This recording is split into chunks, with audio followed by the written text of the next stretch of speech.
Good morning, everyone, and welcome to Daggerwing Group's presentation on getting digital transformation right the first time. Our POV is that it's not about your tech, it's about your people. I am Cheryl Ferguson, and I am the president and co-founder of Daggerwing. And hi, I'm Ning Wong. I'm the head of APAC for Daggerwing based in Singapore.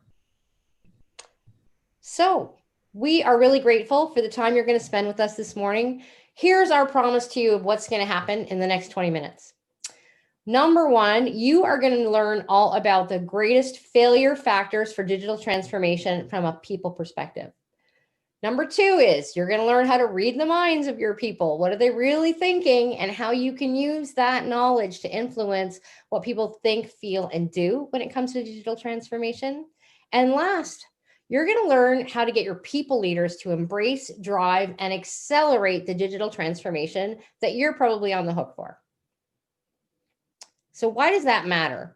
Right now, the stakes in digital transformation have never been higher, and the risks of failure have never been greater. In fact, this year, Harvard Business Review published an article, and they said digital transformation today is less about technology and more about people, and that's where we come in. Daggerwing Group is a global change consultancy that's really focused on the people side of change. We're rated in the top 10 in change consulting for the impact that we have on clients. And we do all kinds of business transformation and changes. So mergers, acquisitions, big org structure changes, culture changes. But about a third of what we do is in the area of digital marketing and CX transformation.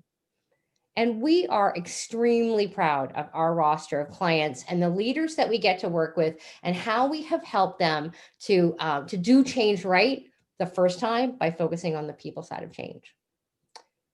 So that actually brings us to a story I'd like to convey about a client we worked with a few years ago, a great big global giant that was working on a digital transformation, making massive investments in data, in digital, in tools to really change the entire way that marketing and sales was going to engage with their customers.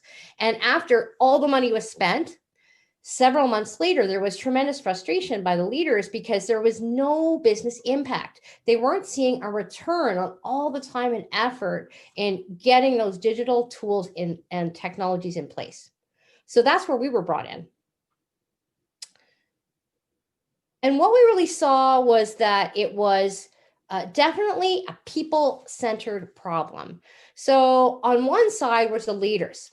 They didn't explain well enough what was changing and why. They didn't create any kind of sense of urgency.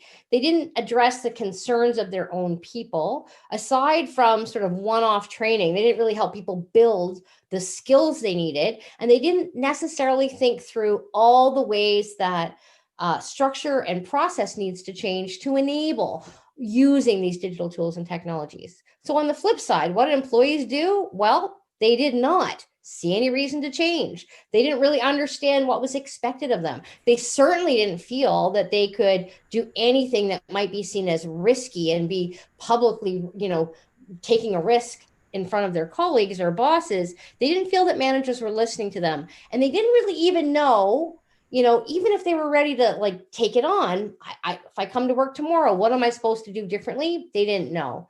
These are exactly the kind of trends that we see over and over again when we get brought in digital transformation. So Ning? Thanks, Cheryl. So throughout all these years, Daggerwing keeps coming across 8 key human factors that influence the success of organizational transformation, including digital, of course.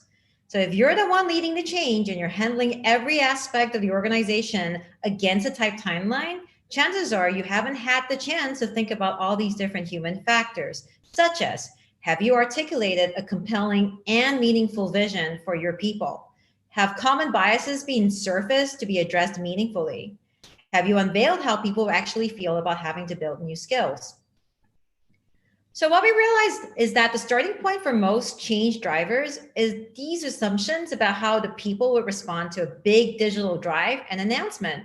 You'd think they'd be excited because they're going, great, I can't wait to get started. It means learning new skills, new things, count me in. Or this is good for our people, our business, and our customers. I get it. I'm part of the journey.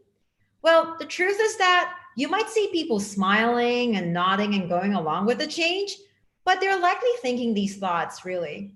Do they care more about tech than about me now? Things keep changing. What if I can't keep up? Everything's working great now. Why should we change? I stand to lose more than I will gain by adopting these new digital tools, right? I know every company is accelerating digital and we need to take it seriously, but why? So for today, we'd like to focus on two key human factors that relate to both your people and your leaders. Assuming you already have a clear, communicated vision, let's talk about how you can start to tackle 4, which is about understanding how your people actually see, think, and feel to respond to changes. And 5, supporting your people leaders themselves in embracing and driving change. And we'd like to share with you today on what you can do and what they need to hear in order to make sure change is successful. So starting with common biases not being surfaced or addressed. What this really means is about diving deep to understand and address how people are really feeling so we can address their real needs and their biases. So did you know that we receive 11 million bits of information every moment, and yet we're only processing 40 bits of such information at a time? What this really means is 99.99999% of the information that you're taking in right now is unconsciously biased. What this means is this results in decisions and responses driven by how we perceive reality as opposed to what reality is in reality. So let's start with the very first one, which is the most common for us, and we'll experience it all at our point in our lives at some point. This is just a status quo bias. It's that everything's working great now. Why should we need to change? So we all know the meaning of staying in your comfort zone versus stepping out of your comfort zone. And this is exactly what it is.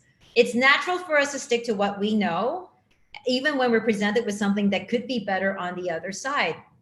But how do you start to drive this mindset shift from why should we change to, yes, you're right, things could be better, especially if it makes life easier for us all. So here are a few tips that I would like to share with you on what you can do. Make your company's vision tangible, meaningful, and inclusive. What we mean by that is rather than saying this is good for our bottom line, this is good for our customers, this is good for business growth, let's talk about you. This is good for you. This is good for you to focus on your priorities. It's great for you to focus on what truly matters, such as your family, for example.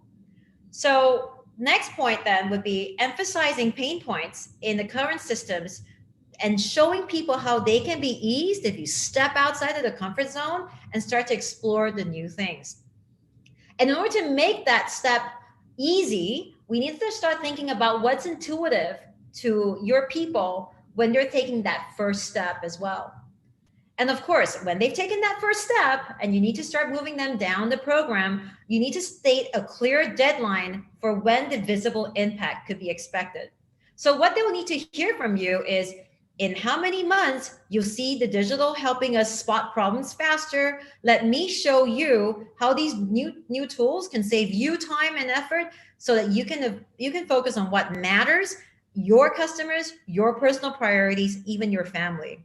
And once you try it, I guarantee you won't look back. So let's move on to the next one, the loss aversion bias, which is exactly what it is. It's a fear of losing what you already have, even though the future may be brighter and better for you.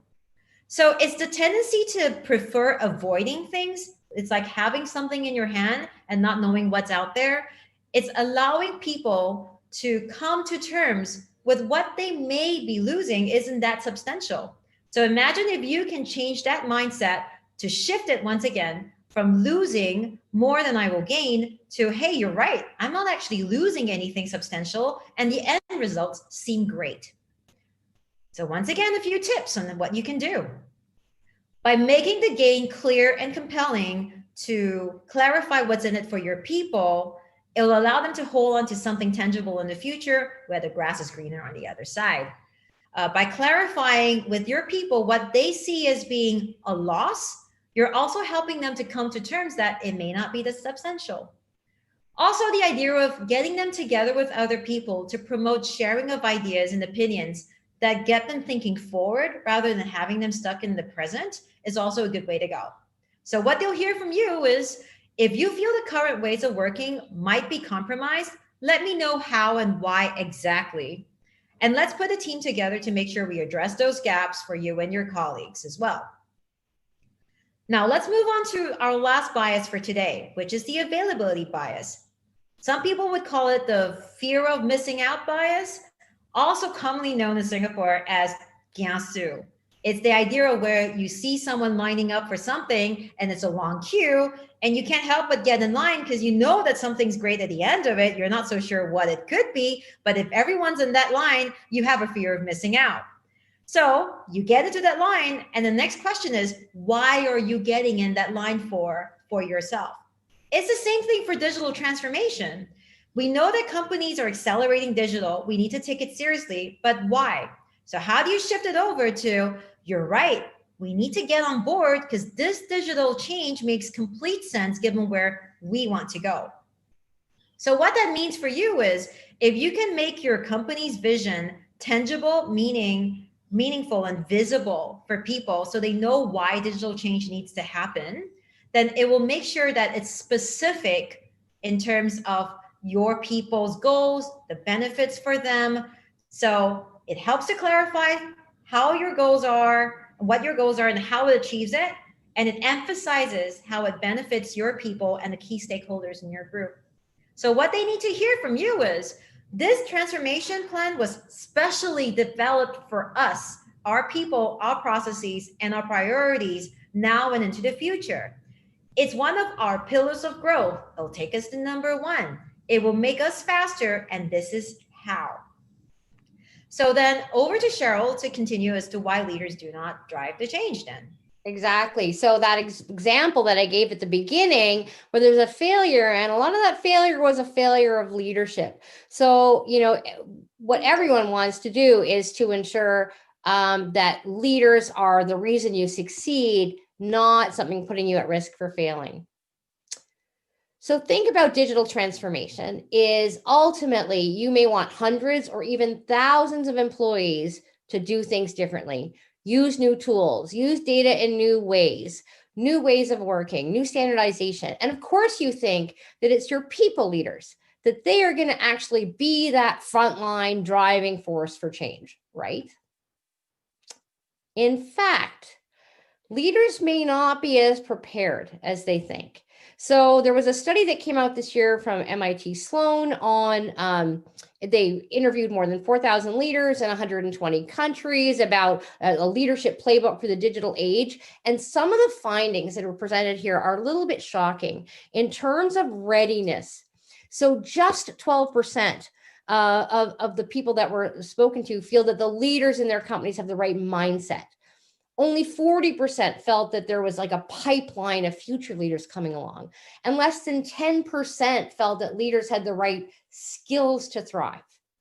So a bit worrisome. Let's look at what the individual leaders thought.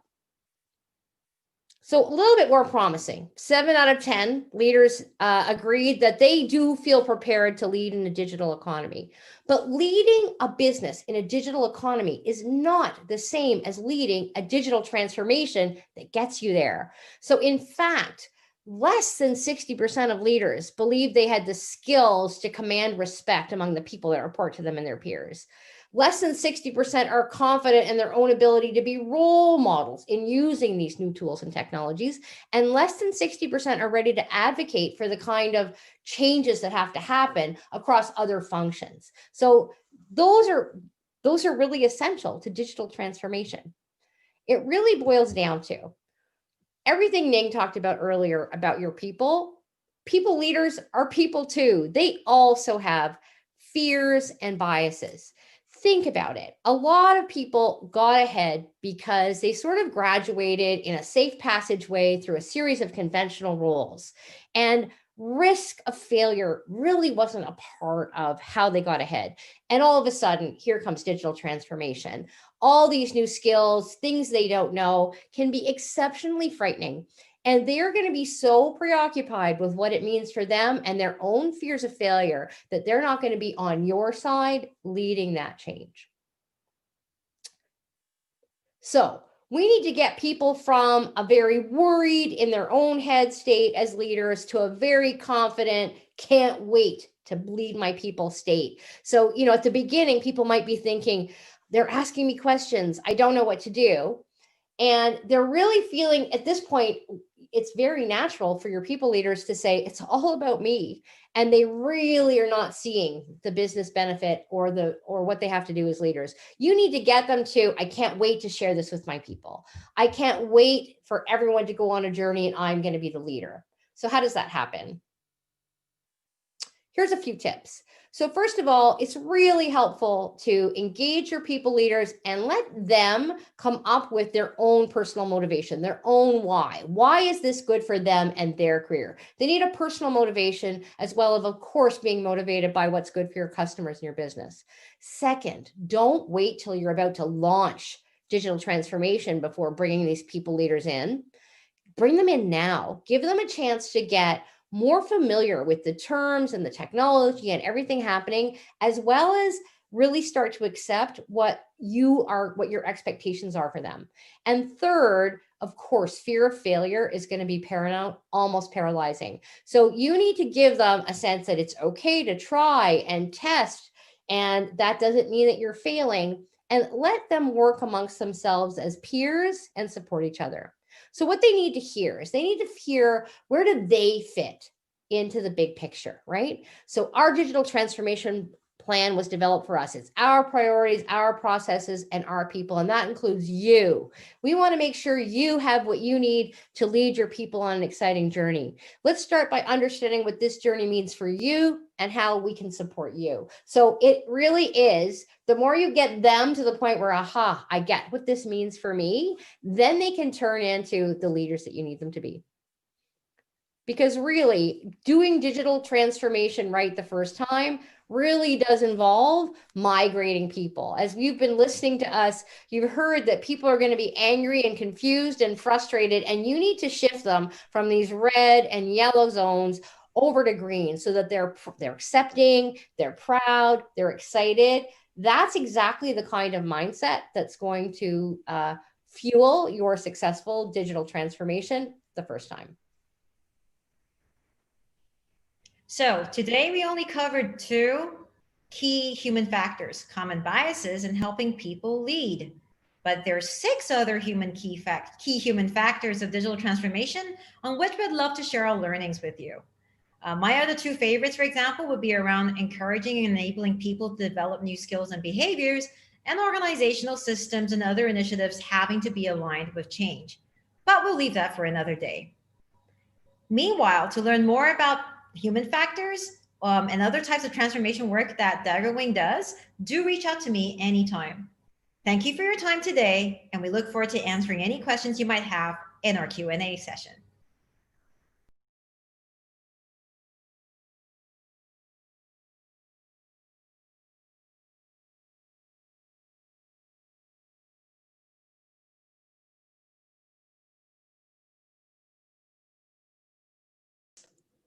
Good morning, us from Daggerwing Group, sharing a quick overview on the people part of transformation. Great insights from Daggerwing. As mentioned at the start of the presentation, we have had Daggerwing join us for both our UK European event and our North American event, where we've heard kind of similar sentiments. So it's great to be touching on the people, the crucial people part of digital transformation, and gaining more understanding within that. I think Cheryl and Ning are with us now for the Q&A session. Cheryl and Ning, if you just want to come on with your mic and camera, the controls are to the top right, not top left. So if you can get yourselves switched on, and then we can start the Q&A session. Just quickly, while we wait for that to happen, while we wait for Cheryl and Ning to come through, If you do have any questions, I've seen a few coming through on the chat function in our conference page on Beyond Business Buzzwords. If you do have any questions, do pop them in there. We've got questions for about 10 minutes now. I can see Ning has joined us. Good morning, Ning. Welcome. How are you? I'm fine, thanks. Morning. Thank you for your presentation and for sharing those insights. It was great to have you with us. And I think, I'm not sure if you managed to watch any of this morning's earlier morning presentations, but they kind of touched upon the people side of transformation alongside it, and saying it's probably the biggest challenge that their organizations face, that shift, that culture transformation shift. So it's really interesting to kind of hear yourselves that kind of expert opinion and insights where you're working with that kind of day in, day out.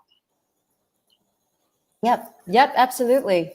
I saw a message from Marilyn about how do we actually help leaders manage remotely, especially in the times of pandemic. And we're helping our clients do that at this very moment. I think there's a whole lot of, there's a big shift that we're helping the leaders that we're working with at C-suite level figure out how they could start injecting trust and autonomy and accountability into the way people are working today. We find that a lot of leaders are feeling very fatigued from having to be available 24/7 for their people. So they're also wearing themselves thin. So we have been helping our leadership teams set in certain management structures that promote both synchronous and asynchronous management styles. And what we mean by that is, in terms of synchronous, is the idea of having structured cadences of working with people, checking in with people, taking care of people. And rather than just it's me to you, me telling you what to do, a lot of it is centered around conversations. Always starting off with, hey, how's it going? How are you doing? What's top of mind for you today? Let's kind of get all these out of the way before we start tackling what is the order of the day. And then if there's certain things that are being revealed in the synchronous structured meeting forum, you would take it offline and we say, hey, if you got time for a cup of coffee over Zoom, maybe we could catch up later for half an hour.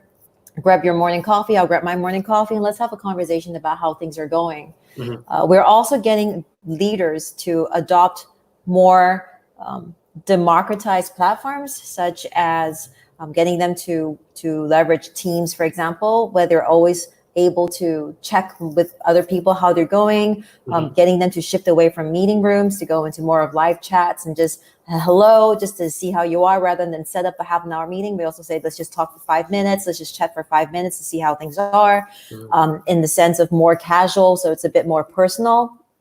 And we're also encouraging leaders to delegate their own responsibilities to other people so that they don't feel like they have to be on 24/7. I'm sure a lot of us here have heard of this idea of dual leadership, where you actually have people in similar roles just kind of taking care of the night and day approach. So someone gets to recharge while the other one's taking care of some other aspect, but they're all within the same role. So there are many things that we can do that help leaders deal with remote management and this constant 24/7 demand in this time of pandemic, really.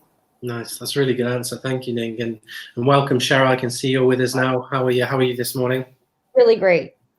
Thanks for joining us. And I was saying to Ning before, thanks for the presentation. It was a really nice kind of oversight into your world. And I was also mentioning that we've had Daggerwing involved in our UK event, in our North American event. It's been great to have you involved and to kind of understand your perspectives on probably what is the most crucial part of any kind of digital or straight up kind of business transformation. So it's been really nice to hear from you. Ning, on that point as well, and this is for both of you. I mean, your jobs must be tenfold harder at the moment with that huge shift to kind of the remote workplace. We're seeing a rapid rise of digital tools and technologies in the workplace. Even before the pandemic, adoption was up a huge amount. How difficult is it going to be kind of moving forward and navigating 2021 when we're hearing a lot about kind of hybrid patterns of work and everything like this? How much is the ecosystem and landscape going to change as we move forward? If you're talking about the hybrid approach where we're looking at flexible working, or people, I mean hybrid, we're talking about people who may opt to go back into the office and then also work from home, then there's definitely a lot of emphasis that we're putting in terms of culture, values and behaviors that we are looking at getting our leaders to adopt and promote within the organizations. So when you think about the hybrid model, a lot of it is, if we keep going the way of Team A and Team B, for example, right now, even at this point, there are half of the workforce who aren't feeling they're connecting with the other half of the workforce, because you're always switching into this kind of rotation. Even now, we're saying still leverage this idea of virtual asynchronous and synchronous kind of collaboration to make sure that people who aren't seeing each other every other day are still syncing up. Always allow for time that's in a way off online with people who are not with you in the office, to be able to make sure that that kind of camaraderie is still promoted. In terms of this idea of hybrid, next year, let's just say that the vaccine kicks in and we're still opting for the work-life balance, I suppose, then this gives us an opportunity to, once again, promote that sense of trust and accountability for leaders and managers. We realize a lot of managers want their people to be back in the office after. Some of them are still waiting for this moment to be over so that they can go back to this 100% normalcy. I think it will be another 6 months when people are still coming to terms about that this is the next normal, right? We keep talking about that. And it's about putting in the right working protocols. We'd love to talk more about that. We don't really have too much time for that today, but we definitely have a lot of views on that. But Cheryl, would you like to add to that? Sure. I think the one thing that if there's any kind of, positive coming out of what we went through this year is we're seeing a lot of companies that are saying, we're way more adaptable than we thought we were. We thought we would never change. Thought we were a monolith. And it was, like, turning the Titanic, we just couldn't change. And now they're realizing that that necessity has made them so much more adaptable. And so it's taking companies that are very conservative and hesitant about change to say, let's go for it. So I think we're really optimistic next year that this whole idea about adaptability being how we are, and it's okay to live with this uncertainty, and we're going to get through it. There's more optimism. I think we're looking forward to leaders in 2021 really harnessing that digital transformation and pretty much every kind of business transformation. Sure, nice answers. And then with going back to your presentation where you were talking about kind of the leadership needed to be in place, why are leaders so reluctant and resistant to kind of change in large parts of business, and how difficult can it be to kind of, reconfigure them and change their mindset? Ning, go ahead. Yeah, sure. I think that's exactly one of the key points we covered earlier on. It's that leaders who do not drive change.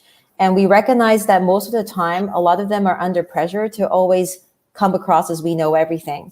But if you think about it, given that they're at the very front of this journey of ambiguity, who's actually there to help them navigate through it?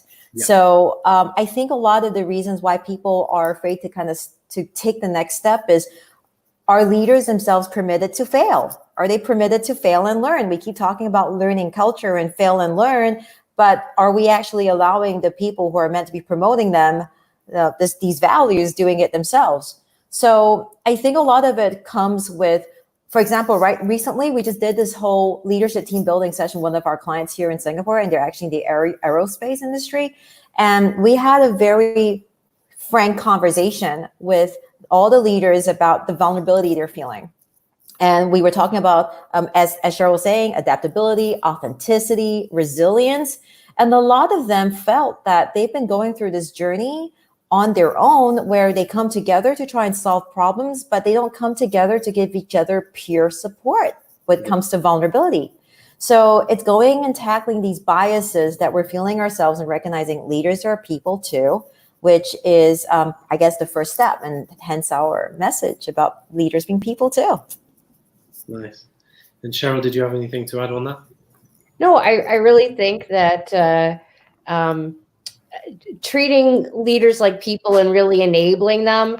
We finished a project again last year where we really focused on the top 100 leaders in a company, and they were able to cascade to thousands of employees in 210, countries with digital transformation and get it right. But making them super confident in what they were saying and what they were doing and how they were going to answer questions was just so critical. Nice. And quickly, final question. You mentioned about workforce reactions to the announcements of transformation projects. What are the key things to consider when making an internal announcement for the best impact? Okay, so Cheryl, I'll take this one as well. So Sure. when we think about when we're talking about making a big announcement, that's like the front of the curtain, right? So we're making this big announcement, we're launching this big initiative, but what a lot of people don't realize is that the announcement actually isn't really the start of the journey, because there are people that you already have to rally around it. Would be your people managers, would already be some change champions who are there and they're rooted within the workforce themselves to sense the sentiments around.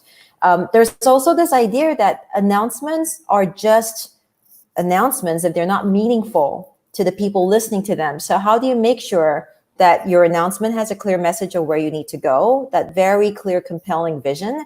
What does this actually mean when people are hearing it? So what do they need to hear when you're having this announcement? So getting your support team around that, so that when you actually launch that big announcement, that's already pretty much a 2 to 3 months preparation once you've determined that you're going to launch this new digital transformation initiative.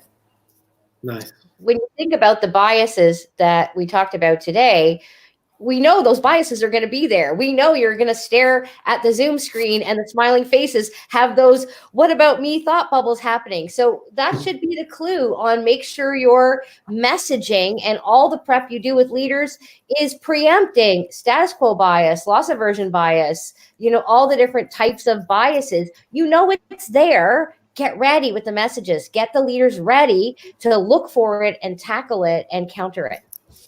Nice. Well, Ning, Cheryl, that's all we've got time for in the Q&A. It's a topic we could talk all day about, and I really appreciate you being able to join us for the Q&A session, and also for the great presentation before that. So a big thanks to both of you. Ning, I know you had some contact details up on that last presentation slide. So if people do want to continue the conversation, they can follow the link, the QR code given on there. Yeah, thank you. Very happy to.